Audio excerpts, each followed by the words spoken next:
কামের কথা বলি, যেটা আমাদের ধ্বংস করে দিচ্ছে এই দুর্লভ বিবেক, মনুষ্য জন্ম। কাম, তার গর্ব অনেক। বৃন্দাবনে শ্রীগোবিন্দের সামনে এসে মদন দাঁড়িয়েছে, কাম দাঁড়িয়েছে। খুব মন দিয়ে শুনুন, প্রসঙ্গটা বড় মর্মস্পর্শী। কাম এসে বলছেন, আমি তোমার সাথে যুদ্ধ করতে চাই। ভগবানকে প্রস্তাবনা দিচ্ছেন। শ্রীকৃষ্ণ ব্রজেন্দ্রনন্দ বললেন, কেন যুদ্ধ করতে চাও? বলে, একমাত্র তুমি বাকি আছো, তোমাকে হারাতে পারলে আমি অধীশ্বর রূপে নিজেকে ঘোষণা করব। ভগবানকে সামনে দিয়ে একটা প্রস্তাবনা দিয়ে দিল, তোমাকে পরাজিত করতে পারলে আমি ত্রিভুবন ত্রিলোক বিজয়ী হব। কত বড় স্পর্ধা, কত বড় তার গৌরব, যে ভগবানকেই প্রস্তাবনা দিচ্ছে। বলেন, শুনুন আমার বিজয় গাথা শুনুন। ভগবানকে শোনাচ্ছেন মদন, প্রাকৃত মদন, কাম। পৃথিবীর সমস্ত কীট পতঙ্গ প্রাণীকে কামের দ্বারা আমি পরাজিত করেছি, তারা জয় করতে পারেনি। এরপরে শুনবেন, দেবতা, গন্ধর্ব, কিন্নর, মানুষের কথা বাদ দিন, তারা তো কামময় হয়ে এই মনুষ্য জন্ম, বিবেক, চেতনাকে নষ্ট করে বারবার জন্ম মৃত্যু অভিশাপে পতিত হচ্ছে।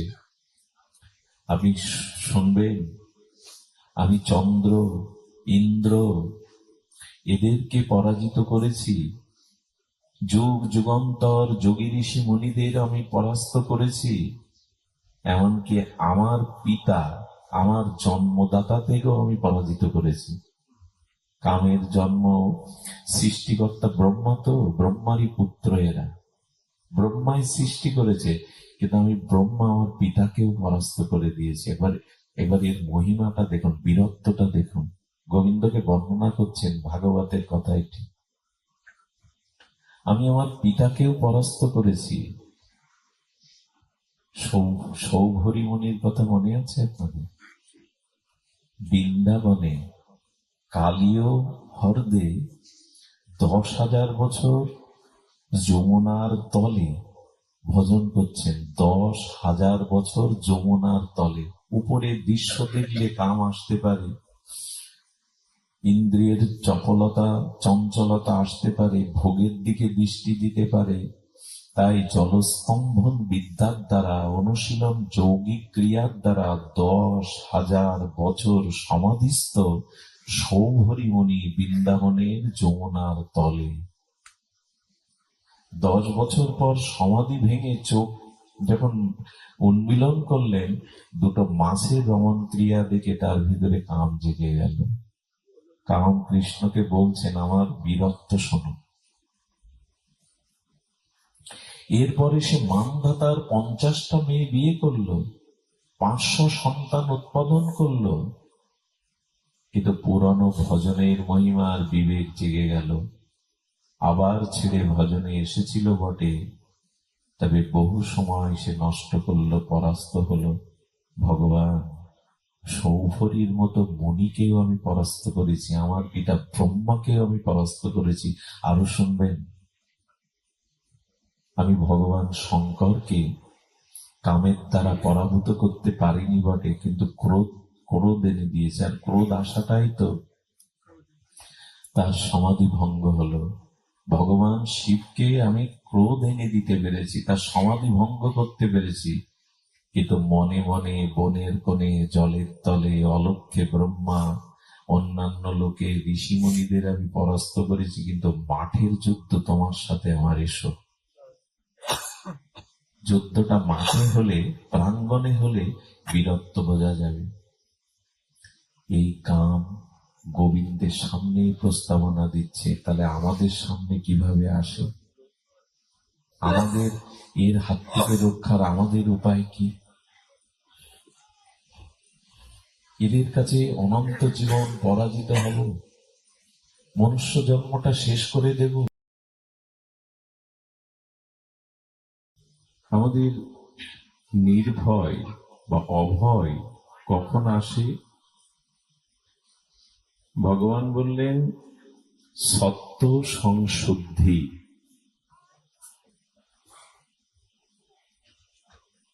আমার সত্তা বা চিত্ত বা মন যখন শুদ্ধ হয়, তখনই আমাদের অভয় আমরা প্রাপ্ত হতে পারি। মন শুদ্ধ, সত্তা শুদ্ধ, সত্য শুদ্ধি। এই জন্য মনশুদ্ধি খুব প্রয়োজন। দুর্ভাগ্য আমার, কাপড়ে ময়লা লাগলে পরিষ্কার করতে হয়, এটা কাউকে উপদেশ দিতে হয় না। আমার দেহে কোনো ধুলাবালি আবর্জনা লাগলে এটা বিধৌত করতে হয়, এটাও কারো কাছে উপদেশ নিতে হয় না। ঘরের রংটা নষ্ট হয়ে গেলে রং যে আবার লাগাতে হয়, এটাও প্রেরণা দিতে হয় না। ঘরের মধ্যে নিত্য ধুলাবালি জমে যায়, তাই প্রতিদিন ঘরটা ঝাড়ু দিয়ে পরিষ্কার করতে হয়, এটাও বলা লাগে না। অন্যের প্রেরণা ছাড়াই এগুলি আমরা পরিষ্কার করি, অথচ অনন্ত জন্মের মনটা কামনা বাসনা ভোগে অশুদ্ধ, তাকে পরিমার্জন করার চেষ্টা করি। ভগবান বললেন এই জন্য সত্য সংশুদ্ধি। আমাদের ভেতরটা শুদ্ধ হওয়া খুব দরকার। আমি আসতে গিয়ে আমাদের প্রাণের মানুষগুলি, তাদের বলছিলাম ভগবান কর্মের দিকে দৃষ্টি দেন না, আপনি কত বড় বা ছোট কর্ম করছেন।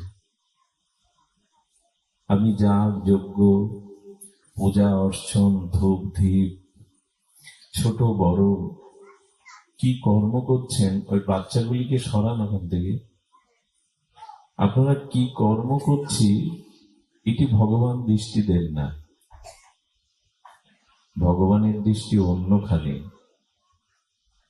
ভগবান দৃষ্টি দেন যে কর্ম করছে তার মনের ভাব কেমন। ভগবান ভাবনাটাকেই লক্ষ্য করে।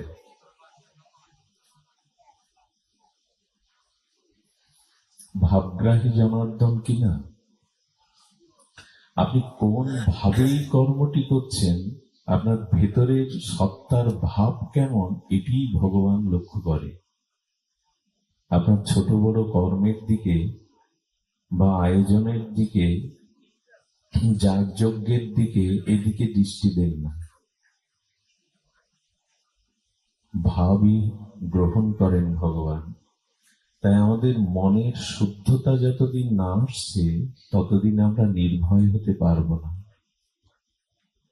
অভয় সত্য সংশুদ্ধি। এই জন্য শ্রীকৃষ্ণ চৈতন্য মহাপ্রভু এই প্রেমাবতার, তিনি তার শিক্ষাষ্টকের প্রথম যে শব্দ জীবকল্যাণে আমাদের দান করেছেন, সেই শব্দটির সাথে এই শব্দ একীভূত হয়ে গেছে। চেত দর্পণ মার্জন, চিত্তটাকে মার্জন করো। শিক্ষাষ্টকের মহাপ্রভুর এই মহাবাণীর প্রথম শব্দটি এসেছে চেত দর্পণ মার্জন। চিত্তরূপ দর্পণে ময়লা জমে আছে, বিষয় বাসনা, তাকে মার্জন করো।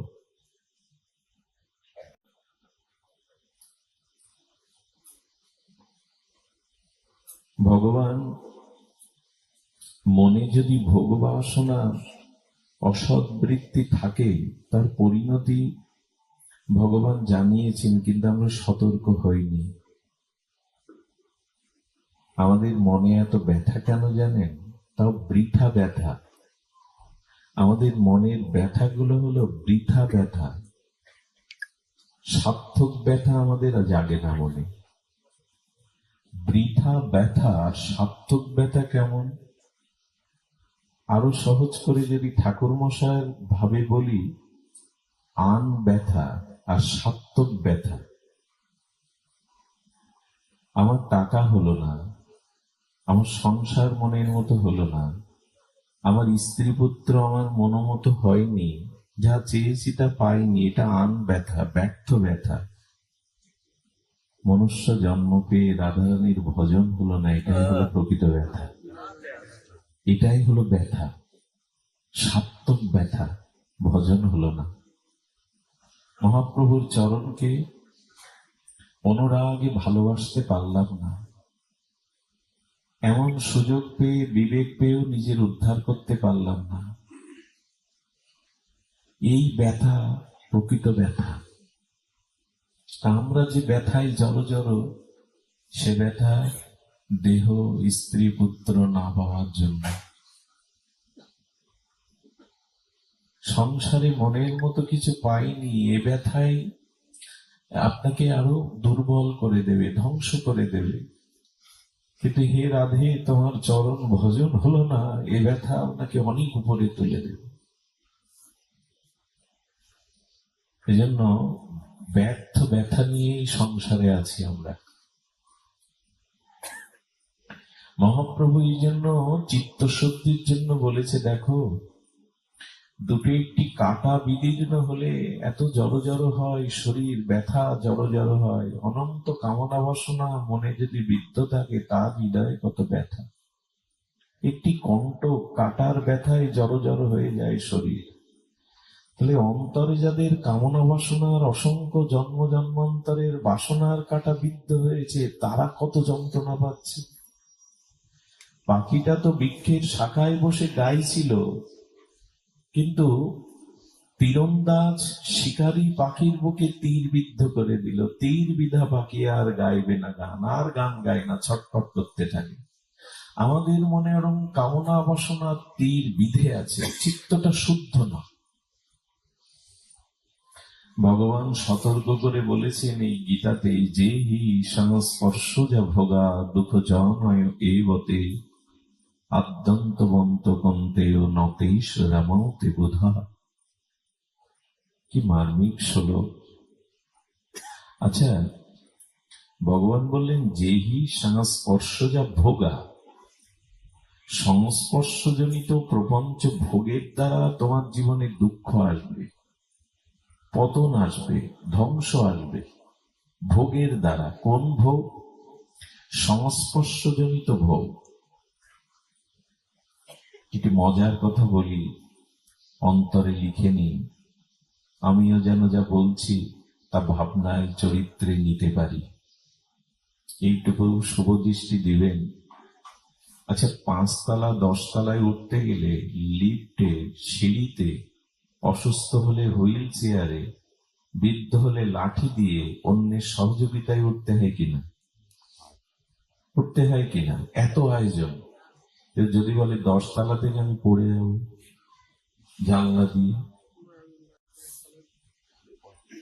কোনো আয়োজন লাগে কি? সিঁড়ি লাগে? কোনো মানুষের ধরা লাগে আমি পড়বো বললে? পড়াটা না খুব সহজ। 10 তলায় উঠুন, লিফট, সিঁড়ি, কোনো ব্যক্তির সহায়তা, হাতে পায়ে বল না থাকলে হুইল চেয়ার, কত কি। যদি বলেন 10 তলা থেকে নিচে পড়বো, কিচ্ছু লাগবে না। ভগবান যেন বললেন, মনুষ্য জন্ম থেকে পতন হওয়া খুব সহজ, খুব দ্রুত পতন হতে পারবে, কিন্তু পতন হয়ে না, নিজেকে উদ্ধার করো। আর যদি তা করতে চাও, তবে চিত্তটা শুদ্ধির জন্য ভোগের দিকে আর দৃষ্টি দিও না। এই ভোগ তোমাকে ফেলে দেবে। কি মজার কথা দেখুন, সাঁতার শিখতে গিয়ে অনেকে পারে না। সাঁতার শিখতে অনেকেই চেষ্টা করে, সকলেই পারে, অনেকেই পারে না। কিন্তু সাঁতার শিখবার জন্য যদি আপনাকে এতটা অনুশীলন পরায়ণ হতে হয়, ডুবে মরার জন্য কোন অনুশীলন করা লাগে? কেউ ডুবে মরবে, তার জন্য অনুশীলন লাগে কি? এই ভব সংসারে ডুবে মরা খুব সহজ, কোন অনুশীলন লাগবে না। শুধু ভোগের দিকে দৃষ্টি দাও। যদি ভোগের দিকে তোমার ইন্দ্রিয় দৃষ্টি চলে যায়, ডুবে মরতে কারো সহায়তা লাগবে না, ট্রেনিং লাগবে না। কিন্তু সাঁতার কাটতে গেলে, ভেসে থাকতে গেলে অনেক অনুশীলন করতে হবে তোমার। আসুন না আমরা বাঁচি, আমরা এই সংসারে আর যাতে ডুবে না মরি। এই জন্য ভগবান বলছেন চিত সত্তা সংশুদ্ধি, মনের শুদ্ধতা আনো। সারা জীবন এই ধর্মপথে এলাম, অনেক কিছু করলাম বটে, মনশুদ্ধি হলো না। ভাগবত বললেন তোমার কিছুই হয়নি, কিছুই হয়নি, নিজেকে ঠকিয়েছ। আরো কত জন্ম ঠকতে হবে। আমাদের শুভঙ্করকে বা খোকনদাকে একদিন আমি বলছিলাম, সাদা কাপড় পরে তিলক পরে যখন এ পথে এসেছি, আর যেন পেছনে তাকাতে না হয়। অর্থ, যশ, খ্যাতি, পূজা প্রতিষ্ঠার জন্য এ পথে যেন কেউ না আসে। এই পথটাকে কলঙ্কিত করা হবে, নিজেকেও ঠকানো হবে। এই পথটাকে যেন আমরা কোনো মাধ্যম না করি, নিজের চাওয়া পাওয়া ভোগ বিলাসের মাধ্যম না করি। খুব বেশি ভগবানকে কষ্ট দেয়া হয়, এই ধর্মকে বড় কলুষিত করা হয় যদি এই পথ গ্রহণ করে। এক আচার্য বলেছিলেন, ভক্তি মানে কি জানো? কি মার্মিক তত্ত্ব কথা। বলে ধর্ম, অর্থ, কাম, মোক্ষ এগুলি যেমন তোমার ভজনে স্থান পাবে না, তারই নাম ভক্তি। এই চারটি যখন তুমি ছাড়তে পারবে, এরই নাম ভক্তি। যদি ধর্ম করতে হয় তাহলে এই চারটিকে আগলে ধরো, ধর্ম, অর্থ, কাম, মোক্ষ, তখন ধর্ম হবে, ভক্তি হবে না। যদি ভক্তি চাও, এই চারটাকে ছাড়তে হবে। তাকে আর আমি পারি? আমার দ্বারা তাকে আর ছাড়া হলো? এখনো যশ, খ্যাতি, প্রতিষ্ঠা, অর্থের লোভ ভেতরে রয়ে গেছে। এই পথটাকে আমি কলঙ্কিত করছি, এই পথটা সদ্ব্যবহার করছি না। আচ্ছা, খুব করজোরে আমাদের চরণে একটা নিবেদন করি। আমার জীবনে, আমাদের জীবনে বহুবার কাম, ক্রোধ, লোভ এসেছে। একটু বুকে হাত দিয়ে বলুন না, ওরা হেরেছে না আমি হেরেছি? আর কত হারবো বলুন? আর কত হেরে যাব? বারবার হারবো, বারবার কর্মফল ভোগ করব। ভগবান বললেন, এদের বিরুদ্ধে যুদ্ধে জিতে যাও, ওদের কাছে সর্বদা হেরো না, তাহলে সব শেষ হয়ে যাবে। কতবার কাম, ক্রোধ, লোভ আমার সামনে জীবনে আসলো, আমি একবারও জিততে পারলাম। সব সময় সর্বজন্ম হেরে গেছি।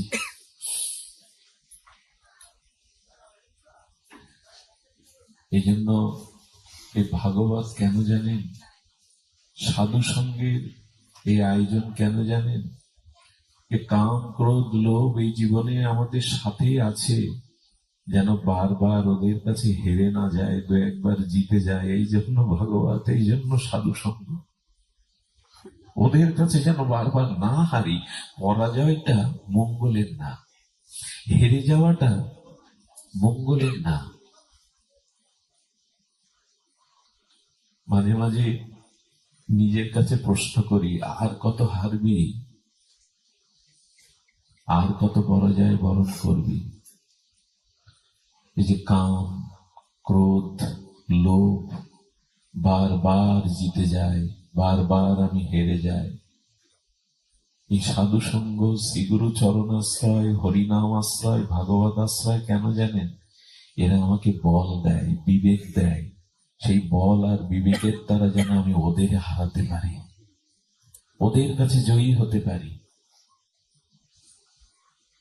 কাম, ক্রোধ, লোভ এটি থাকা অন্যায় নয়, জগতে যারা আমরা এসেছি এটি প্রয়োজন, কিন্তু ভগবান বলছেন এদের এদের উপরে তোমার প্রভাব থাকুক, ওরা তোমার প্রতি যেন প্রভাব ফেলতে না পারে। কামের কথা বলি, যেটা আমাদের ধ্বংস করে দিচ্ছে এই দুর্লভ বিবেক মনুষ্য জন্ম। কাম, তার গর্ব অনেক। বৃন্দাবনে শ্রী গোবিন্দের সামনে এসে মদন দাঁড়িয়েছে, কাম দাঁড়িয়েছে। খুব মন দিয়ে শুনুন, প্রসঙ্গটা বড় মর্মস্পর্শী। কাম এসে বলছেন, আমি তোমার সাথে যুদ্ধ করতে চাই। ভগবানকে প্রস্তাবনা দিচ্ছেন। শ্রীকৃষ্ণ ব্রজেন্দ্রনন্দ বললেন, কেন যুদ্ধ করতে চাও? বলে, একমাত্র তুমি বাকি আছো, তোমাকে হারাতে পারলে আমি অধীশ্বর রূপে নিজেকে ঘোষণা করব। ভগবানকেই সামনে দিয়ে একটা প্রস্তাবনা দিয়ে দিল, তোমাকে পরাজিত করতে পারলে আমি ত্রিভুবন ত্রিলোক বিজয়ী হব। কত বড় স্পর্ধা, কত বড় তার গৌরব যে ভগবানকেই প্রস্তাবনা দিচ্ছে। বলেন, শুনুন আমার বিজয় গাথা শুনুন। ভগবানকে শোনাচ্ছেন মদন, প্রাকৃত মদন, কাম। পৃথিবীর সমস্ত কীট পতঙ্গ প্রাণীকে কামের দ্বারা আমি পরাজিত করেছি, তারা জয় করতে পারেনি। এরপরে শুনবেন, দেবতা, গন্ধর্ব, কিন্নর, মানুষের কথা বাদ দিন, তারা তো কামময় হয়ে এই মনুষ্য জন্ম বিবেক চেতনাকে নষ্ট করে বারবার জন্ম মৃত্যু অভিশাপে পতিত হচ্ছে। আপনি শুনবেন, আমি চন্দ্র, ইন্দ্র, এদেরকে পরাজিত করেছি। যুগ যুগান্তর যোগী ঋষি মুনিদের আমি পরাস্ত করেছি। এমনকি আমার পিতা, আমার জন্মদাতা থেকেও আমি পরাজিত করেছি। কামের জন্ম সৃষ্টিকর্তা ব্রহ্মা, তো ব্রহ্মারই পুত্র এরা, ব্রহ্মাই সৃষ্টি করেছে, কিন্তু আমি ব্রহ্মা আমার পিতাকেও পরাস্ত করে দিয়েছি। এবার এর মহিমাটা দেখুন, বীরত্বটা দেখুন। গোবিন্দকে বর্ণনা করছেন, ভাগবতের কথা এটি। আমি আমার পিতাকেও পরাস্ত করেছি। সৌভরী মুনির কথা মনে আছে আপনাদের? বৃন্দাবনে কালীয় হ্রদে 10,000 বছর যমুনার তলে ভজন করছেন। 10,000 বছর যমুনার তলে। উপরে দৃশ্য দেখলে কাম আসতে পারে, ইন্দ্রিয়ের চপলতা চঞ্চলতা আসতে পারে, ভোগের দিকে দৃষ্টি দিতে পারে। তাই জলস্তম্ভন বিদ্যার দ্বারা, অনুশীলন যৌগিক ক্রিয়ার দ্বারা 10,000 বছর সমাধিস্থ সৌভরী মুনি বৃন্দাবনের যমুনার তলে। 10 বছর পর সমাধি ভেঙে চোখ যখন উন্মিলন করলেন, দুটো মাছের রমণ ক্রিয়া দেখে তার ভিতরে কাম জেগে গেল। কাম কৃষ্ণকে বলছেন, আমার বীরত্ব শোনো। এরপরে সে মানধাতার 50টা মেয়ে বিয়ে করলো, 500 সন্তান উৎপাদন করলো, কিন্তু পুরানো ভজনের মহিমার বিবেক জেগে গেল। আবার ছেড়ে ভজনে এসেছিল বটে, তবে বহু সময় সে নষ্ট করলো, পরাস্ত হলো। ভগবান, সৌভরীর মতো মুনিকেও আমি পরাস্ত করেছি, আমার পিতা ব্রহ্মাকেও আমি পরাস্ত করেছি। আরো শুনবেন, আমি ভগবান শঙ্করকে কামের দ্বারা পরাভূত করতে পারিনি বটে, কিন্তু ক্রোধ এনে দিয়েছে। আর ক্রোধ আসাটাই তো তার সমাধি ভঙ্গ হলো। ভগবান শিবকে আমি ক্রোধ এনে দিতে পেরেছি, তার সমাধি ভঙ্গ করতে পেরেছি, কিন্তু মনে মনে বনের কোণে জলের তলে অলক্ষ্যে ব্রহ্মা, অন্যান্য লোকে ঋষিমণিদের আমি পরাস্ত করেছি। কিন্তু মাঠের যুদ্ধ তোমার সাথে আমার, এসো। যুদ্ধটা মাঠে হলে, প্রাঙ্গণে হলে বীরত্ব বোঝা যাবে। এই কাম গোবিন্দের সামনে প্রস্তাবনা দিচ্ছে, তাহলে আমাদের সামনে কিভাবে আসে? আমাদের এর হাত থেকে রক্ষার আমাদের উপায় কি? এদের কাছে অনন্ত জীবন পরাজিত হব, মনুষ্য জন্মটা শেষ করে দেব।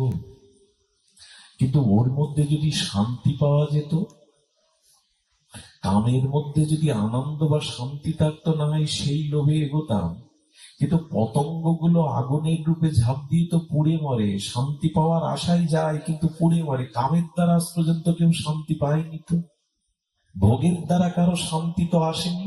তবুও যাব, তবুও ঝাঁপ দিয়ে মরবো, তবুও পরাজিত হব। এরকম জন্ম পেয়ে, এরকম সদ্গুরুদেব পেয়ে, হরিনাম পেয়ে, ভাগবত পেয়ে, ধাম পেয়ে, প্রসাদ পেয়ে, তুলসী তত্ত্ব পেয়ে, বৈষ্ণব তত্ত্ব পেয়ে, এত ভাগবত কথা শ্রবণ করে, এত হরিনাম শ্রবণ করে, তবুও হেরে যাব।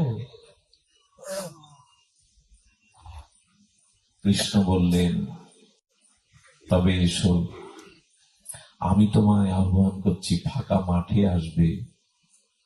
পূর্ণ শারদের পূর্ণিমার চন্দ্রে গোপী সাথে আমি গোপীনাথ, সেই মধুর শারদ পূর্ণিমার রাত্রে যমুনা পলিনে তুমি এসো।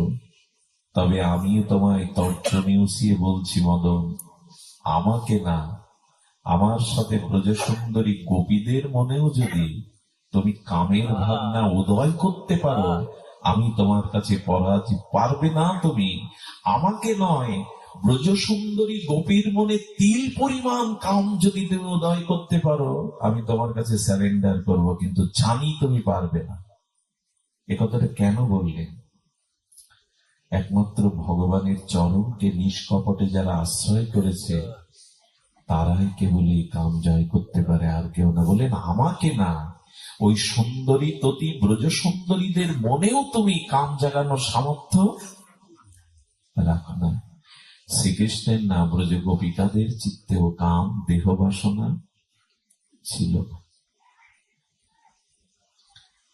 এজন্য যদি জিততেই হয়, এই পরাশত্রু, এই পতনকারী কামের হাত থেকে যদি জিততেই হয়, এক ভগবানের চরণ আশ্রয় ছাড়া আর কোনো উপায় নেই। ওই চরণেই আমাদের শরণাগতি এলেই, না হলে বললাম তো, ঋষি মুনি ব্রহ্মাদি, কিন্নর গন্ধর্ব যক্ষ রক্ষ, কেউ রেহাই পায়নি। সুধীজন, এজন্য সত্য সংশুদ্ধি অভয়ম, গীতার একটি শব্দ এর অতল স্পর্শী সাগরের মতো গভীরতা। চিত্ত শুদ্ধি যা হয় তাই করতে হয়। বারবার ওদের কাছে হেরে যাওয়া, এটা অপমান, এটা ব্যর্থতা। তবে একটু কথা বলি,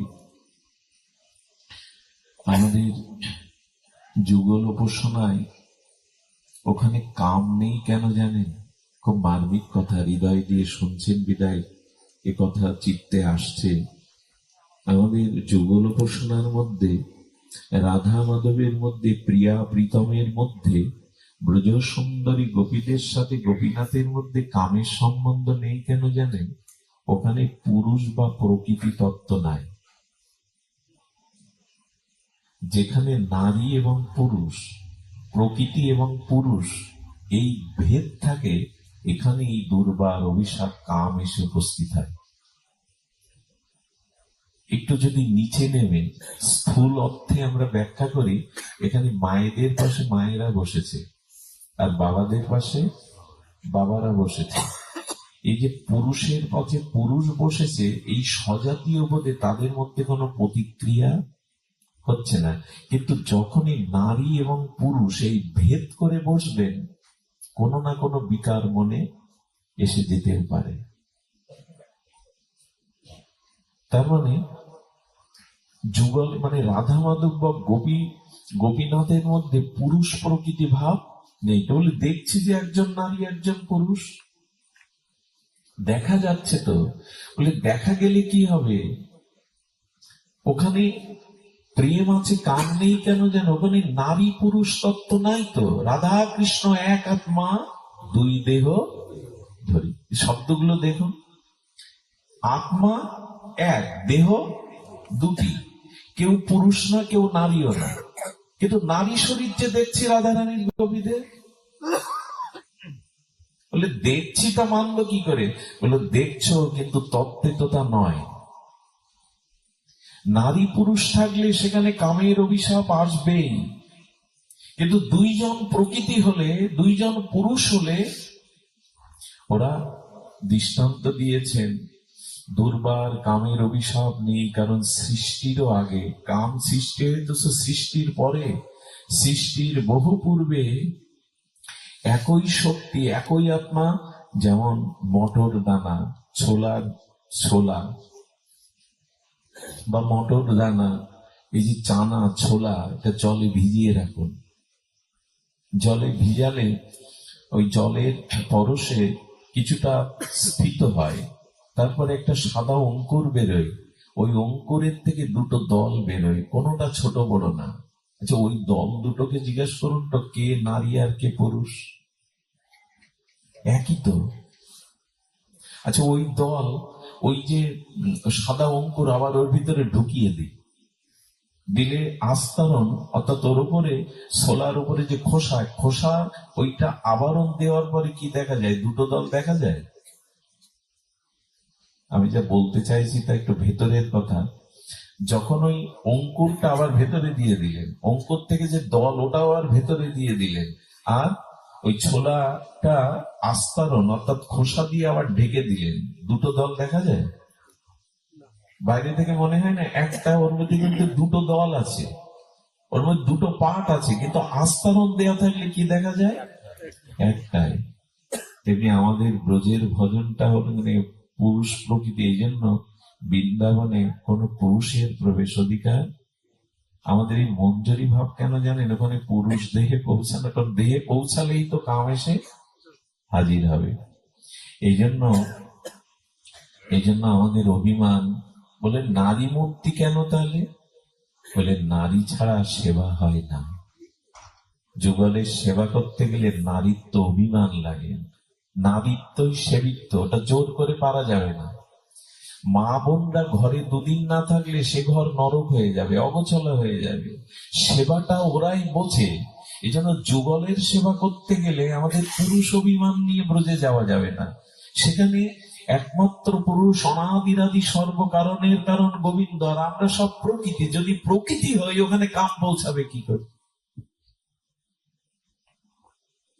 কিন্তু এটা ভেতরে শ্রীগুরু কৃপা ছাড়া, মহতের কৃপা ছাড়া আসবে না। এই জন্য যদি জয় করতে হয়, তবে রাধা মাধবের যুগলের সেবিকা হতে হবে। সেবাব্রত নিয়ে যদি নারীত্ব অভিমান জাগে, দুর্বার অভিশপ্ত কাম আমাকে আর পতন ঘটাবে না।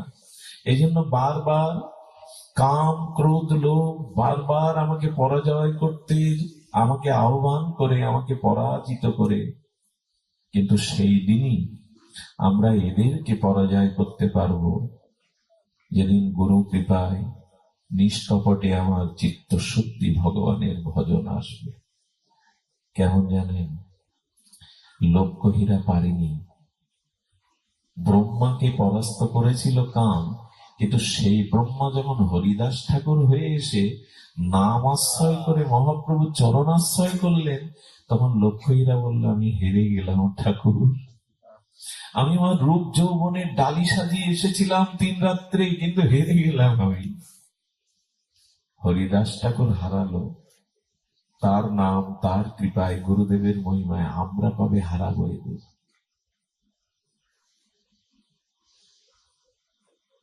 আমরা কবে হারাবো? শুধু কি তাই? ফুলিয়ায় গঙ্গার তীরে, এখনো ফুলিয়াতে যাবেন, সেখানে গঙ্গার যে শোভা। কীর্তিবাস যিনি রামায়ণ লিখে বাঙালিকে অনেক উচ্চ উন্নত স্থানে নিয়ে গেছেন, সেই কীর্তিবাসের জন্মস্থান ফুলিয়াতে, যেখানে ঠাকুর হরিদাসের গোপা। আমাদের বন্দনীয় শ্রীচরণ মুরারি মোহন দাস বাবাজি জায়গাটা গ্রহণ করে সংস্কার করেছেন। ফুলিয়াতে সেই পূর্ণিমার রাত্রে স্নিগ্ধ জ্যোৎস্না পলাবিত সেই সুরধুনী গঙ্গার নির্মল বাতাবরণে গুফার মধ্যে বসে ঠাকুর হরিদাস একান্তে অন্তর্মনা হয়ে হরিনাম করে চলেছে। মায়া দেবী, যিনি ব্রহ্মাকে পরাস্ত করেছেন, দেব ঋষি যক্ষ রক্ষককে পরাস্ত করেছেন, তিনি মোহিনী রূপ ধরে নুপুরের ধ্বনি তুলে অপরূপ রূপে শৃঙ্গার করে সেই সুরধুনী গঙ্গার তীরে তার রূপের মাধুর্য ভাসিয়ে দিলেন। কিন্তু না, ঠাকুর হরিদাসের দৃষ্টি একবারও সেই রূপের দিকে, মায়ার দিকে যায়নি। কেন যায়নি জানেন? হরিনামের মধ্যে যারা যুগল মাধুর্যকে হৃদয়ে ধারণ করেছে, তারা বাইরের মাধুর্য তাদের কাছে নয়ন ধরবে না তো। ওই রূপের মাধুর্য যাদের নয়ন কোণে একবার লেগেছে, অন্য রূপ তাদের আর নয়নে ধরবে না। আর ওই রূপ দেখার জন্য দৃষ্টিটাই গুরুদেব আমাকে দিয়েছিলেন, জ্ঞানাঞ্জন শলাকায়া। তো ওই দৃষ্টি জাগেনি, ওই দৃষ্টি জাগেনি। মায়া দেবী পরাভূতা হয়ে ঠাকুর হরিদাসের চরণে পড়লেন, ঠাকুর, এই মোহিনী রূপ নিয়ে আমি জগৎকে পরাস্ত করেছি, সবাইকে আমি আমার পরাভূত করেছি, পারলাম না শুধু তোমাকে। ঠাকুর, এই নামের কি মহিমা, তোমার মহাপ্রভুর চরণের কি অনুরাগের মহিমা, দাও সেই নাম আমায় দিয়ে আমাকে ধন্য করো। কাম প্রেমে রূপ নিয়ে নিল। কথাগুলো বলছি বটে, কিন্তু কবে হৃদয়ে এই ভাবনা আসবে যে কাম আমি বারবার তোমার কাছে পরাজয় বরণ করব না। কিন্তু শক্তিটা দেবেন হরিনাম, শক্তিটা দেবেন মহাপ্রভু, শক্তিটা দেবেন সাধুগুরু বৈষ্ণব। কেমন জানে, এই যদি জয় করতে চান, এই কাম জয়ের মন্ত্র, কাম জয়ের ঔষধ আছে সাধুদের কাছে। আপনাদের মনে আছে পিঙ্গলার কথা? ভাগবত চরিত্রে পিঙ্গলা বেশ্যা ছাদের উপরে সারা রাত দাঁড়িয়ে দাঁড়িয়ে নিজেকে সুন্দর করে রং চকমকে সাজিয়ে পর পুরুষের অপেক্ষা করছে। সারা রাত উঁকি মেরে দেখছে, এই বুঝি কেউ এলো, এই বুঝি কেউ আমার দুয়ারে এলো। ভোর হয়ে গেল, কোন পুরুষ তার দুয়ারে আসেনি। ওটাই তার পেশা, ওটাই তার বৃত্তি। হঠাৎ করে তার ভোরবেলা সূর্যের অরুণোদয়ের মতো তার হৃদয় যেন পরিষ্কার হয়ে এক ভাবনা জাগলো। সারা রাত সেজে গুজে পর পুরুষের দিকে চেয়ে থাকলাম, কেউ এলো না। এই রাতটা যদি পরম পুরুষের জন্য চেয়ে থাকতাম, যদি পরম পুরুষের জন্য চেয়ে থাকতাম, পর পুরুষ না পেয়ে আমি পরম পুরুষ পেয়ে যেতাম। আমার কি মনে হয় জানেন, এই ভাবনাটা ওর এতদিন জাগেনি কেন, আজ জাগলো কেন? এতদিন পরে, এই পেশায় অনেকদিন আছে জাগিনি, আজকে জাগলো কেন? কেন জেগেছে জানেন? খুব অদ্ভুত ঘটনা।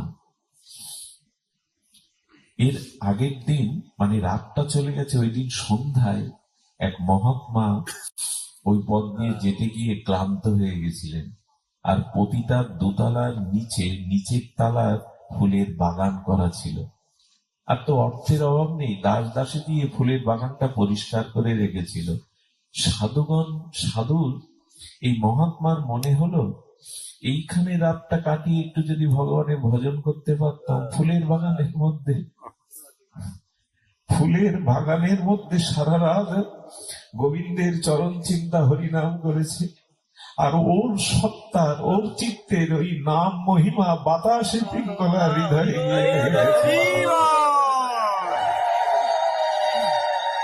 এতদিন তার এই ভাবনা জাগেনি কেন? এ পর পুরুষের জন্য পথ না চেয়ে থেকে যদি পরম পুরুষের জন্য চেয়ে থাকতাম, এই ভাবনা কেন জাগলো? ওই সাধু হৃদয়ের ভজনের অনুভূতিটা, বাতাসটা ওর গায়ে গিয়ে লেগেছে। সাধুগুরু বৈষ্ণবের কৃপা ছাড়া এটা জয় হবে। এক শিষ্য 6 মাস ধরে জঙ্গলে তপস্যা করেছে কাম জয়ের জন্য। 6 মাসে কি হয়েছে জানেন? গায়ে না উয়ের ঢিবি হয়ে গেছে।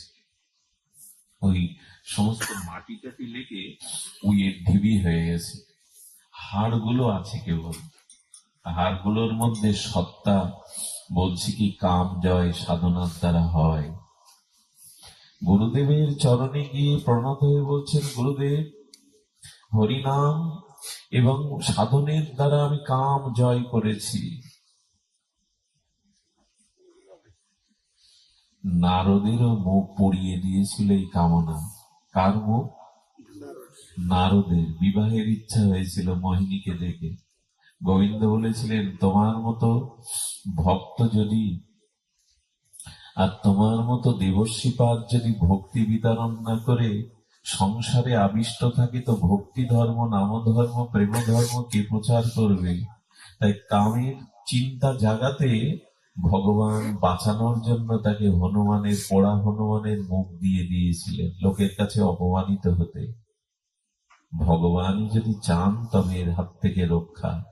আর ভগবানের প্রিয় কোন সাধু যদি চান, গুরুদেব হেসে বললেন, না রে, সাধনার দ্বারা কাম জয় হয় না, হয় গুরু বৈষ্ণবের কৃপা। কথাটিও মেনে নিতে পারল না।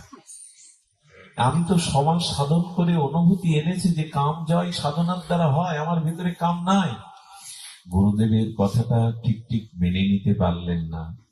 এর 3 মাস পরে দুর্বার, এই দুর্জেয় শত্রু, মহাশত্রু কাম জেগে গেল। 3 দিন উপবাস থেকে ঘরের দুয়ার দিয়ে পড়ে থাকলেও তবু কাম যায়নি।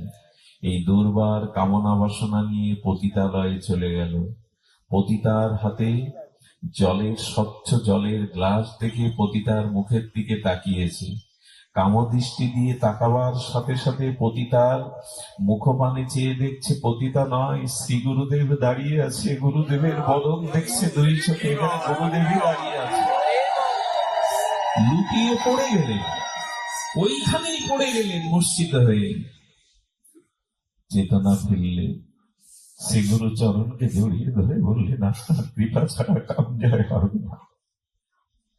আমি ভুল বলেছি, সাধনার দ্বারা কাম জয় হয়। এই জন্য সাধু সঙ্গ, শ্রী গুরুদেবের কৃপা কেন জয় হয় জানেন? এগুলি তাদের কৃপা ছাড়া হয় না। এই জন্য আমাদের ব্রজ ভজনটা হলো এই কাম জয়ের মন্ত্র।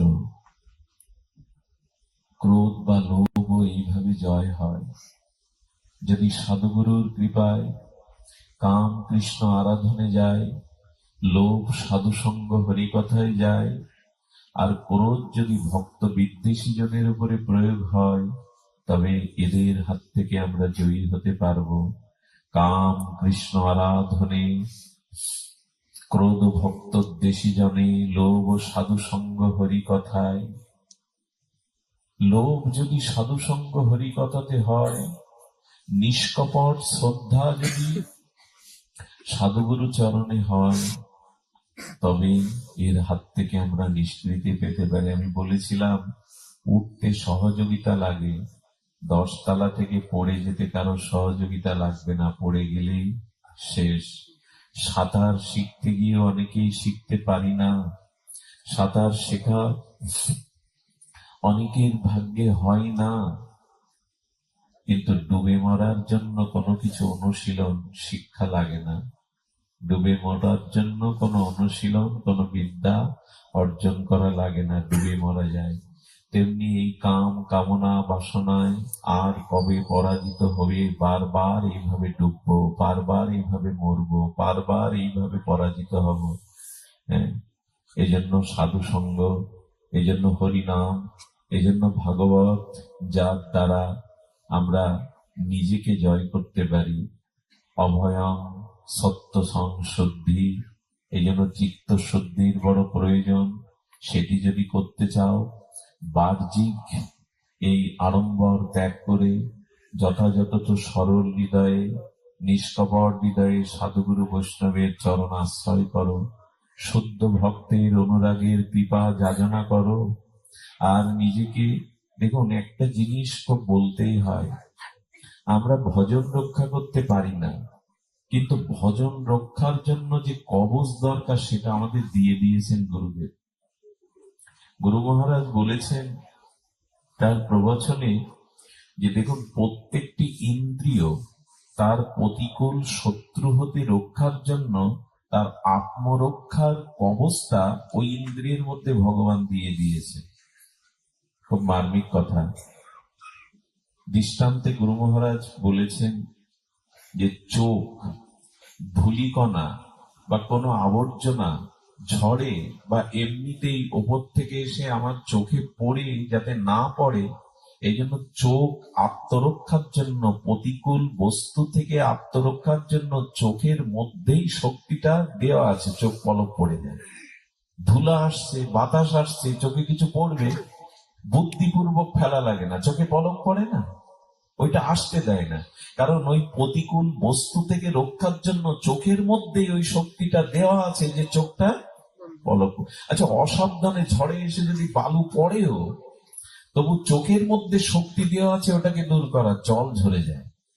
যতক্ষণ ওই বস্তু না বের হয় ততক্ষণ জল ঝরতে থাকে, বেরোলে তবে শান্তি। তেমনি কাম ক্রোধ এর থেকে রক্ষা পাওয়ার রক্ষা কবচ গুরুদেব দিয়ে দিয়েছে। কিন্তু সেই কবচ আছে তো, কর্ণের কবচ যতদিন আছে ততদিন কর্ণকে বধ করা যাবে না। গুরু মহারাজ বললেন এই ভজনের প্রতিকূল অবস্থা থেকে রক্ষা পাওয়ার কবচ হলো হরিনামের সাথে সাথে দৈন্যটা বজায় রাখা। দৈন্যই হলো কবচ। যদি দৈন্যতা থাকে, দীনতা থাকে, তো রক্ষা পেলেন। আজ এটার বড় অভাব। আমি বড়, আমি শ্রেষ্ঠ, আমি পণ্ডিত, আমার মতো ব্যাখ্যাতা এই জগতে কে আছে, আমাকে না ডাকলে কি অনুষ্ঠান সার্থক হয়? রক্ষা কবচ হারিয়ে পতনকেই ডেকে আনছি। দয়া করে সব অবস্থায় দৈন্যটা রাখুন, এটা আপনাকে রক্ষা করবে। ওই চোখে কিছু পড়লে যেমন জল ছেড়ে দেয়, ওই জল ওই ধুলাবালিকে বের না করা পর্যন্ত শান্তি পায় না, তেমন যতদিন তুমি দৈন্য না আনবে ততদিন তোমার মধ্যে দৈন্য। যদি দেখতে হয় গৌড়ীয় আচার্যদের দিকে তাকান। একবার এক সাধু যাচ্ছে, দোতলা থেকে না একজন এটো জল ফেলে দিয়েছে, মাথায় জল ফেলে দিয়েছে। ওনার জায়গায় যদি আমি থাকতাম না জানি কি করতাম। কি করলেন জানেন? গায়ের ওড়না দিয়ে জলটা মুছে নিলেন। ও অপেক্ষা করছে ও কি বললে তার প্রতি উত্তর দেব। তো ওর দিকে আর চোখে না, করুণার দৃষ্টিতে, প্রেমের দৃষ্টিতে হেসে তাকালেন। বললেন আপনি হাসছেন, এটা জল ফেললাম, ভিজে গেলেন, হাসছেন, কিছু বললেন না? বললেন বলিনি, এই জন্য তুমি গরম জল ফেলে আমার শরীরটাকে পুড়িয়ে দিতে পারতে, অন্তত তাও তো দেওনি। গরম জল ফেলে তো শরীরটা পুড়িয়ে দিতে পারতে, তা তো দাওনি, আমি ওইটাই দেখেছি। কিছু মনে নেবেন না। সারা পৃথিবীতে এখন লোকক্ষয়, রক্তক্ষয় হচ্ছে, যুদ্ধ বিগ্রহ, সংসারে সমাজের কারণ কি জানেন? দৈন্য না থাকা, আমি বড়, এই অভিমান অহংকার সারা পৃথিবীকে ধ্বংসের মুখে দাঁড় করিয়ে দিয়েছে। আমাদের পরিবার সংসারতায়, আমাদের ভজনতায়, আজকে এই ভজন জগতায় প্রতিযোগিতায় নেমে গেছে। কে কত বড়, কে কত বড় পণ্ডিত, কে কত বড় ব্যাখ্যাতা। খবরদার, এই পথটা দৌড়ের নয়, প্রতিযোগিতার নয়, এটি দৈন্যের। শ্রীমান মহাপ্রভু প্রকাশানন্দ সরস্বতী সবাই গেছে। 5000 শিষ্য পরিবেষ্টিত ব্রহ্ম তেজ যার মধ্যে প্রকাশিত, প্রকাশানন্দ সরস্বতী, সেই সবাই গিয়ে মহাপ্রভু এক ব্রাহ্মণকে সাথে নিয়ে গিয়ে ভক্তরা চরণ ধুয়ে যেখানে জলটা কাদা হয়ে গেছে ওখানে বসে পড়েছে মহাপ্রভু। একবার ভাবুন না, বলছি তো, কিন্তু আমরা পারবো তো? স্বয়ং শ্রীকৃষ্ণ চৈতন্য মহাপ্রভু বসেছেন ভক্তদের পা ধোয়া কদ্দমাক্ত ওই জায়গায়। প্রভুর মধ্যে অনন্ত কোটি জ্যোতি পুঞ্জ প্রভা প্রকাশিত হচ্ছে, যেন অনন্ত কোটি নারায়ণের ভগবানের অঙ্গ জ্যোতি প্রভা প্রকাশ হচ্ছে। প্রকাশানন্দ দেখে বললেন, এমন জ্যোতি কোনো মানুষের হতে পারে? শ্রীপাদ, আপনি হেয় জায়গায় কেন বসেছেন? আপনার জন্য আসন সুরক্ষিত। হেয় জায়গায় শ্রীপাদ আপনার বসা উচিত নয়। আসুন আসুন। উঠে গিয়ে হাত ধরে বসালেন। বলেন, এহেন জায়গায় কেন বসেছেন? হেয় জায়গায়। বলেন, 10 নাম সম্প্রদায়ের সন্ন্যাসীর মধ্যে আমার সম্প্রদায় আপনাদের থেকে অনেক নিচু, তাই শ্রেষ্ঠের সঙ্গে বসতে নেই বলে ধুলায় বসেছে। এ শুধু এই কথা বলে আপনাদের কাছে প্রশংসা অর্জন করব, চোখে জল দিয়ে আপনাদের মন ভেজাবো, এসব আচরণ নেব না। দম্ভ, দাম্ভিকতা, অভিমান এটি ভজনকে নষ্ট করে দেয়। আমরা খুব ক্ষুদ্র, জানেন, আমাদের হাতে কিছুই নেই। আমি গতকাল বলছিলাম, আমার ভগবানের চরণে সমর্পণ করা ছাড়া আমার নিজস্ব কিছু করার নেই। আমি কিন্তু খুব জোর দিয়ে কথাটা বলছি। আপনি যদি বলেন আমি কিছু করতে পারি, আমার কিছু করার আছে, আমি দ্বিমত পোষণ করবো, পারবেন না। আমার কিছু করার নাই, এই জগতে কোনো কিছুই আমার হাতে নাই। ভগবান এই জন্য বলছেন তোমার কিছু কর। আচ্ছা, এই জন্ম নিয়েছি বলেই তো রোগ শোক মৃত্যু জরা ব্যাধি ভোগ করছি। কেউ যদি মনে করেন জন্ম নেওয়াই হলো এই জরা ব্যাধি মৃত্যু যন্ত্রণা অপমান কষ্ট ভোগ করছে, আমি আর জন্ম নেব না, জন্ম না নেওয়াটা আপনার হাতে? একটু কথা বলুন, আপনার হাতে? আপনি চাইলেই জন্ম এড়াতে পারবেন, আর জন্মাবো না, এটা আমাদের হাতে না। পিতা যখন মায়ের গর্ভে আমাকে জন্ম দিচ্ছে, তখন পিতার ওই পিতৃ সত্তার মধ্যে হাজার হাজার শুক্রাণু থাকে, একটা মার গর্ভে প্রবেশ করে, তার দ্বারা আমার জন্ম হয়। আর যেগুলো নির্জীব হয়ে মারা যায়, আমি ওর মধ্যে যদি থাকতাম। ভগবান চেয়েছিলেন তাই জন্ম হয়েছে, আমার হাতে জন্ম নাই তো। আচ্ছা, মৃত্যু মৃত্যু আমার হাতে? আমি আমার জামাইবাবুকে নিয়ে আইসিইউতে 10 দিন না 11 দিন ছিলাম, আজও আছি। যদিও তাকে বাইরে বের করার জন্য কি দেখতাম জানেন? আমি 10টা দিন রাত্র ওইখানেই পড়েছিলাম এবং অনুভব করছিলাম, প্রতিদিন সাধু সঙ্গ পাওয়া অভ্যাস, ওখানে বসে বসে একটা জিনিস অনুভব করছিলাম।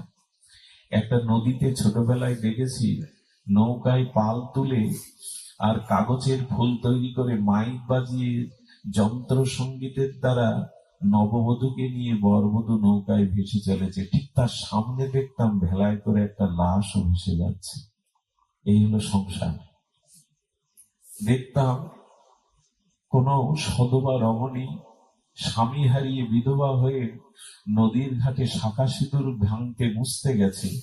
আবার দেখতাম ওই বিবাহের গঙ্গাবরণের জন্য ওই একই ঘাটে কেউ গেছে। দেখতাম পূজার পরে প্রতিমার বিসর্জনের ঘটটাকেও নদীতে ফেলতে গেছে, ওই ঘাটে আবার মঙ্গল ঘট ভরার জন্য, অধিবাসের ঘট ভরার জন্য গেছে। এরই সংসার। 3-4 জন করে মারা যেত, তাদের মুখের দিকে তাদের হাহাকার দেখে মনে হতো মৃত্যু আমাদের হাতে নেই। 10-12 জন মিলে আড়ালে কাঁদত, ঈশ্বরের কাছে আকুতি জানাতো। ডাক্তারের জন্য কত প্রচেষ্টা, কত চেষ্টা, সব বিফল। আমার কদিন ধরে আমি পাঠে মাঝে মাঝে বলতাম, মাঝে মাঝে যদি ছোট নরক দেখতে যান তো হাসপাতালগুলোতে যাবে। তো সেই কথাটা পাঠে বলতে বলতে আমারও ভাগ্যে এসে গেল, উপলব্ধি করতে গিয়ে দেখলাম মৃত্যু আমাদের হাতে নাই। কি আছে আমাদের হাতে বলতে পারে? এই জন্য যত সম্ভব না দ্রুত ভগবানের চরণে সঁপে দিয়ে বলুন, আমি তোমার চরণে স্মরণ দিলাম, যা করার তুমি করো, আমার হাতে কিছু নেই, আমার দ্বারা কিছু হবে না। এটাই হলো সমর্পণ। মৃত্যুর একটা কথা আমাদের প্রিয়, আমাদের জজ দাদা গৌতম দাকে আমি বলতে বলতে আসছিলাম কাল দাদাকে, এক সুফি সাধক, সুফি বোঝেন তো, যারা গুরুবাদে বিশ্বাসী, এই সুফি সাধক, তার সন্তান ছিল না। স্বামী স্ত্রী তাদের উপরওয়ালার কাছে, স্রষ্টার কাছে কত প্রার্থনা মানত করে যমজ দুটো সন্তান পেয়েছিল। যমজ সন্তানকে তারা বড় করলো। ছেলে দুটোর বয়স 12 বছর যমজ। এই 12 বছরে কি নিয়ম জানেন? স্নান করবে তার পিতা, সেই সাধক, সন্তানদের নিয়ে। আহার করতে বসলে ওদের দুই ভাইকে দুই পাশে বসিয়ে আহার করবে। তো আহার এবং নামাজ, উপাসনা ওই দুজনকে নিয়েই উনি করতেন। এই নিয়ম কখনো বাড়ি থাকতে ব্যত্যয় হয়নি। 12 বছর যখন ওদের বয়স পূর্ণ হয়েছে, একদিন স্নান করতে গিয়ে বলছে, ওদের ডাকো। ওরা একটু দূরে খেলতে গেছে, আজ তোমার সাথে স্নান করতে যেতে পারবে না। মনে করেছে খেলতে গেছে, আজ একটু অনিয়ময় হোক। এসে যখন ভোজন করতে বসেছেন, নামাজ পড়তে বসেছেন, তখন বলছে, ওরা কই, ডেকে দাও, ওদের সারা তো আমি প্রার্থনা নামাজে বসি না। বললাম না, ওরা দূরে খেলতে গেছে, আজ নামাজটা তুমিই পড়ো। আহার করতে গিয়ে বলছে, এবার অন্তত ডাকো, ওদের ছেড়ে তো আমি মুখে অন্ন কখনো দেয়নি। একই উত্তর, ওরা দূরে আছে, আজ আসতে পারবে না, সেবা নিয়ে নাও। স্বামীকে সেবা নিয়ে যখন বিশ্রামে গেছে, কিছুক্ষণ বিশ্রামের পাশে গিয়ে স্ত্রী গিয়ে বলছে, তোমার কাছে একটা জিজ্ঞাসা ছিল। বলো। 12 বছর আগে একজন আমার কাছে একটি জিনিস রাখতে দিয়েছিল, উনি আজ আমার কাছ থেকে ওই জিনিসটা নিতে এসেছেন, চেতে এসেছেন, আমার দেওয়া উচিত কিনা? স্বামী ঘুম থেকে, বিছানা থেকে উঠে বললেন, উচিত কিনা মানে? 12 বছর আগে তোমার কাছে একটা জিনিস রেখেছে, সে আজকে চাইছি 12 বছর পর, নির্বিধায় তাকে আগে দিয়ে দেওয়া উচিত। দিয়ে দাও, এটাই কর্তব্য। স্ত্রী স্বামীর হাত ধরে সাদা কাপড়টা উল্টিয়ে দুই ভাইয়ের লাশ দেখিয়ে বলছেন, পরম পিতা 12 বছর আগে আমার কাছে ওদের রাখতে দিয়েছিল, 12 বছর পরে ওদের চেয়ে নিয়ে গেছে, দেওয়া উচিত কিনা বলো? একদিকে চোখে জল ঝরছে, আর একদিকে মনের ভিতরে আনন্দ হচ্ছে। তুমি এতটা বুঝেছ? সত্যিই তো, পরম পিতা ভগবান আমাদের কাছে ওদের রাখতে দিয়েছিল, 12 বছর পরে তার জিনিস সে নিয়ে গেছে। এতে তো আমাদের বেদনা পাওয়া উচিত নয়। হাতে কিছু নেই, কথাটা অনেক সান্ত্বনা পেয়েছিলাম। এটাই হয়, আমাদের হাতে মৃত্যুও নাই। একবার কি হয়েছে জানেন? যমরাজ কাশীতে, বারাণসীতে, এই মুক্তি তীর্থে ভগবান শঙ্করকে প্রণাম করতে গেছে। প্রণাম করতে গিয়ে দেখে গরুর ওখানে দাঁড়িয়ে, ভগবানের বাহন গরুরকে দেখে বলছেন, আপনি এখানে? ভগবান বিষ্ণু এসেছেন ভগবান শঙ্করের সাথে সাক্ষাৎ করতে। তাহলে একই সাথে শিব পূজা আর বিষ্ণু পূজা প্রণাম একই সাথে হবে, দুইজনকে যখন পেয়েছি। উনি মন্দিরে প্রবেশ করতে গিয়ে ছোট একটা পাখি বসেছিল, পাখিটার দিকে দৃষ্টি দিয়ে যমরাজ একটু হাসলেন। যম যদি কারো দিকে তাকিয়ে হাসে, তার প্রাণ তো টলে যায়। পাখিটা গরুরের কাছে এসে বলছেন, যম হেসেছে মানে আমার বুঝি আর পরমায়ু নেই, আমাকে বাঁচান। আমার কাছে যখন শরণাপন্ন নিয়েছি, তোকে মারবে কে, চল। আমার পিঠে ওঠ, কোটি কোটি মাইল দূরে কাল পর্বতে চূড়ায় ওকে রেখে এসছে, আর তোর ভয় নেই, এখানে কেউ আসতে পারবে না। গরুর গতিবেগে উড়ে এসে দুয়ারে যখন হাঁপাচ্ছে, একটু কষ্ট হয়েছে, অতি দ্রুত বেগে গেছে। যম বিষ্ণু ভগবান আমাদের শঙ্করকে প্রণাম করে বেরিয়ে আসতে দেখে বলছে, গরুর জি, হাঁপাচ্ছেন কেন আপনি? বলেন, আচ্ছা আপনি একটু বলুন না, আপনি ভেতরে প্রবেশ করতে গিয়ে পাখিটাকে দেখে হাসলেন কেন? আপনার এই হাসি দেখে ভয় পেয়েও আমার স্মরণে এসেছিল, আর আমি ওকে কোটি কোটি মাইল দূরে কাল পর্বতে রেখে এসেছি, যাতে ওর প্রাণের ভয় না থাকে। যমরাজ তখন হো করে হেসে উঠেছে। হেসে উঠে কি বলছে জানেন? আমি হেসেছিলাম, তার কারণ কি জানেন? ওর মৃত্যু আজ কাল পর্বতে এক বিড়াল কর্তৃক ওর মৃত্যু ছিল এই মুহূর্তে। আমি হেসেছিলাম, ও যদি 30 বছর ধরে ওড়ে, তো ওই কাল পর্বতে ওর পক্ষে যাওয়া ও বুঝি বেঁচে যাবে, আমার বিধান বুঝি লঙ্ঘন হবে।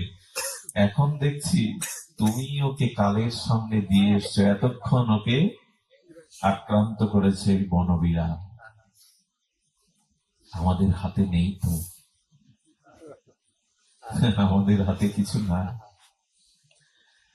একই কথা অনেকবার আসে, তবু যদি আমাদের শিক্ষায় আসে মনে পড়ে, ব্যাসদেবের একজন শিষ্য ছিল কৃষ্ণদেব বেদব্যাসের, নাম দাস। এই দাসের মনে হঠাৎ একটা কৌতূহল জাগলো, আপনি তো ভগবান, ভগবানের জ্ঞানমূর্তি, আপনি বলুন না আমার মৃত্যুক্ষণ কখন। ব্যাসদেব হেসে বললেন, এসব জেনে লাভ নেই, ভগবানকে স্মরণ করো। আমরাও মাঝে মাঝে ঠকি। ঠকি কেমন জানেন? অন্তকালে চ মামি বা সারনামুক্ত কলেবরম, এই শ্লোক পড়ে আমরাও মাঝে মাঝে মনে করি মৃত্যুর সময় ভগবানকে ডাকলে উদ্ধার হব, কিন্তু ভুলিয়ে ফেলি মৃত্যুর সময় কখন এটা জানতে। মৃত্যুর সময় কখন? আচ্ছা, শ্মশানে বসে দেখেছেন? কেওড়াতলা মহাশ্মশান যদি ইন্ডিয়াতে যান বা আমাদের কোন শহরে, অনেকগুলো লাশ দিনে আসে, একটা না, এটা গ্রামের শ্মশান না। আচ্ছা, শ্মশানে গিয়ে দেখবেন সবাই কি বৃদ্ধ হয়ে ওখানে যায় না? যুবকও যায়, শিশুও যায়। অন্তকালটা আসলে কখন? এটাই তো ভুলিয়ে ফেলি যে মরবো কখন, অন্তকাল কখন। গোবিন্দ অন্তকাল বলেছেন, কিন্তু যদি আর মৃত্যুর সময় না, মৃত্যুর সময়। আচ্ছা, অপারেশন করার আগে, বড় কোনো অপারেশন ডাক্তার অবাস করে কিনা, তেমনি মৃত্যুর সময় একটা অপারেশন হয়। এই দেহ থেকে আত্মাটা বের করে আনা হয়, জম বের করে আনে। এটার থেকে বড় অপারেশন, ওটা তো হাত কাটে, ওটা তো হার্ট অপারেশন করে একটা জায়গায়, ওখানে পুরো শরীরে অপারেশন চলে। কতটা অবশ হয়ে যায় তখন, আর ভগবানের স্মরণ থাকবে? একটা অবাস করা ইঞ্জেকশনে যদি অপারেশন করলেও বুঝতে না পারি, ওই সময় অপারেশনটা জম করতে আসে, হাতে চোখে দেহের সমস্ত অঙ্গগুলো বিকল হয়ে যায়, না আসবে কি করে স্মরণ? আসবে না। এই জন্য অন্তকাল বলতে যেন এরকম ভেবে না বুঝি শেষের দিনে চমক দেখিয়ে ভগবানকে ডাকতে ডাকতে। অজামিলের দৃষ্টান্ত সব জায়গায় দিবেন না, অজামিলের দৃষ্টান্ত সব জায়গায় নেবেন না। যে অজামিল মৃত্যুর সময় পুত্রকে ডাকলো না, এই দৃষ্টান্ত সবার জন্য না। এই জন্য ব্যাসদেব বলছেন, মৃত্যুর ক্ষণের চিন্তা না করে ভগবানকে স্মরণ করো। অন্তকাল সর্বশয় বলে না, আপনি ভগবান, আমার কৌতূহল মিটান, আপনি জানান। ভগবান বললেন, আচ্ছা মৃত্যুর সংবাদ আমি কি জানাবো, বিষ্ণুর কাছে চলো। ভগবান বিষ্ণু বলছেন, আমি পালন কর্তা, মৃত্যুর দায়িত্ব আমি হাতে নেইনি, আমি দিয়ে দিয়েছি। আচ্ছা, সংহার কর্তা শিব, চলো তো ওনার কাছে যাই, ওর মৃত্যুটা আমিও জেনে আসি। বিষ্ণু, ব্যাসদেব, দাস চলেছেন ভগবান শঙ্করের কাছে। শঙ্কর বললেন, প্রভু আমি সংহার করি বটে, কিন্তু মৃত্যুর দেবতা তো যমরাজ, আর তার আগে ব্রহ্মার কাছে যাওয়া উচিত, উনি সৃষ্টিকর্তা, উনি প্রজা সৃষ্টি করেছেন, ওনার কাছে চলুন। শিব ঠাকুরকে নিয়ে বিষ্ণু এলেন, দাস এলেন, বেদব্যাস এলেন। কয়জন হলো? চারজন। ব্রহ্মার কাছে আসলে পাঁচজন হলো। ব্রহ্মা বলল, হ্যাঁ সৃষ্টি আমি করেছি, কিন্তু আমার এই মৃত্যুর দায়িত্বটা যমের কাছে দেওয়া, যমরাজের কাছে, চলুন ওকে নিয়ে যাই। কজন হলো? 6 জন। যমরাজকে বলছেন, দেখো তোর মৃত্যুক্ষণ কখন? বলে, হায় হায়। যমরাজ মাথায় হাত দিয়ে, সর্বনাশ, উনি ভগবানের সেবা করেন বিদায় আমি ওনার মৃত্যুটা একটু অন্যভাবে লিখেছিলাম, যে ভগবানের সেবা করছে, দীর্ঘদিন বাঁচুক। কি লিখেছিলেন? যেদিন ব্রহ্মা, বিষ্ণু, মহেশ্বর, ব্যাস, যম আর দাস এই 6 জন এক জায়গায় হবে, সেই ক্ষণে ওর মৃত্যু হবে।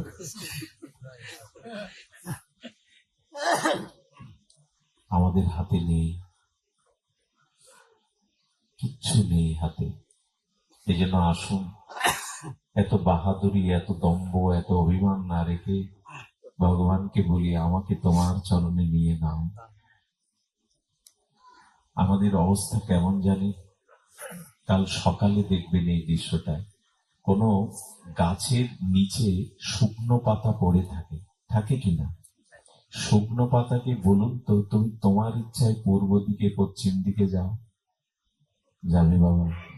যেতে পারেও, কিন্তু ঝড় তাকে যেদিকে নিয়ে যায়, উপরে নিচে পূর্ব দিকে পশ্চিম দিকে, শুকনো পাতার নিজস্ব ক্ষমতা নেই উড়ে যাওয়ার। ঝড় তাকে যেদিকে, বাতাস তাকে যেদিকে নিয়ে যায়, তেমনি গোবিন্দকে বলুন, আমি শুকনো ঝরা পাতার মতো, আমাকে তুমি যেদিকে নিয়ে যাবে আমার গতি সেই দিকে। তা আমি শুকনো পাতা হয়ে তোমার উপরে দিয়ে দিয়েছি ভার, আমাকে তুমি যেদিকে নিয়ে যাবে আমি সেদিকে যাবো। আমার অন্য কোনো গতি নাই। এজন্য গোবিন্দকে বলা হয় অগতিরও গতি। কোন গতি যখন নাই তখন আমি তোমার গতি, শেষ গতি, অন্তিম গতি। আমি অগতির গতি না, অন্তিম গতিও আমি। তাকে ভালো না বেশি বড় ভুল হয়ে যাচ্ছে। তাকে ভজন না করে, তাকে মনে স্থান না দিয়ে বড় ভুল করে বারবার হেরে যাচ্ছি, বারবার পরাজয় বরণ করছি, বারবার এই জন্ম মৃত্যু চক্র অভিশাপ কর্মফল ভোগ করছি। কবে এর থেকে নিষ্কৃতি পাবো? উপায় একটাই, তোমার হাতে কিছু নেই, ঝরা পাতার মতো সঁপে দাও, সঁপে দাও। ছোটবেলায় পুতুল নাচ দেখতে গেছি আমি। পুতুলের বিয়ে হয়, পুতুল নৃত্য গীত করে, পুতুল সংসার সাজায়, পুতুল হাসি দুঃখের, কষ্টের, দুঃখের, সুখের অভিনয় করে। কিন্তু তখন জানতাম না যে পুতুল নাচতে পারে না, পুতুল সুখ দুঃখের অভিনয় করতে পারে না। অন্তরালে থেকে পুতুলগুলোকে কেউ সাজিয়ে নাচায়। তেমনি হে গোবিন্দ, আমিও প্রাণহীন পুতুলের মতো, আমাকে নাচাও তুমি। এই রঙ্গমঞ্চে তুমি আমাকে নাচাও। আমি তোমার হাতে আমার রশি দিয়ে দিয়েছি, জীবন রশি দিয়ে দিয়েছি, তুমি আমাকে নাচাও। তবে যদি নাচাতেই হয়, কামনা বাসনায় না নাচিয়ে ভজনে নাচাও, সাধু সঙ্গে নাচাও, যেন জীবনটা ধন্য করতে পারি। সাধু সঙ্গে আমাকে নাচাও। সঁপে দে। এই সঁপে দেওয়ার মধ্যেই আছে আনন্দ, সঁপে দেওয়ার মধ্যেই আছে আনন্দ। আমাদের কিছু করার নাই, আমরা কিছু করতেও পারবো না। অনেক কিছু ভাবি, অনেক কল্পনা পরিকল্পনা করি, তোমার ইচ্ছা যা তাই হয়। সব শেষে একটা কথা বলে পাঠ বিশ্রাম রোগী ফিরে যেতে হবে। অসুস্থ রোগী রেখে খুলনা থেকে আসা, আজ 15-16টা দিন সেভাবে পাঠে যাওয়া হয়নি। একটা ব্যথাও ছিল যে বারবার চোখে জল আসছে, ওই কারণে। মাছ তো জল ছাড়া বাঁচে না, হরিকথা সাধু সঙ্গ ছাড়া যারা একবার এই রস পেয়েছে না, তাদের আর অন্য কিছু ভালো লাগার কথা না, অন্য কিছু ভালো লাগে না। সব থেকে সমর্পণ কেন করবে জানেন? কথাটি বড় হৃদয় স্পর্শী কথা, যে যথামাং প্রবদন্তে স্থানস্ততৈব ভজম মহম। ভগবান এমন একটা কথা গীতায় বলে দিয়েছেন যে আমাকে যেভাবে ভজে আমি তদনুরূপ ভজন তাকে করি। আবার বলি, যে আমাকে যেভাবে ভজে তদনুরূপ ভজন আমি তাকে করি। এক ভক্ত বলছেন, ভক্ত যদি গোবিন্দ বলে কাঁদে, এই কান্নার ভজন করে, তুমিও তার জন্য কাঁদো। যে যথামান প্রবদ্ধান্তে স্থানস্ততৈব ভজম মহ, যে তোমাকে যেভাবে ভজে তুমি তাকে সেইভাবে ভজো। এখন প্রশ্ন, গোবিন্দ তোমার জন্য যদি আমি হা গোবিন্দ বলে কাঁদি, তুমিও আমার মতো ভজন করে কাঁদবে? গোবিন্দ বললেন, আমার কথা কথা নয়, এটা শাশ্বত সনাতন প্রমাণ। কেমন জানো? একদিন হস্তিনাপুরে গভীর রাত্রে যুধিষ্ঠির মহারাজ তাকিয়ে দেখছেন কৃষ্ণ ফুপিয়ে ফুপিয়ে কাঁদছে। হস্তিনাপুরে যুধিষ্ঠিরের বড় শিশুরা কাঁদলে দেখবেন সহ্য হয় না, খুব ব্যথা লাগে। শিশুরা যখন কাঁদে না, বুকটা ফেটে যায়। কোন সাধুও যখন চিৎকার করে কাঁদে, তখনও মানুষ খুব ব্যথা পায়। অনেকেই সুখ পায়, কিন্তু প্রায় মানুষ ব্যথা পায়। সাধুর চোখের জল অন্যদের হৃদয়ে খুব লাগে।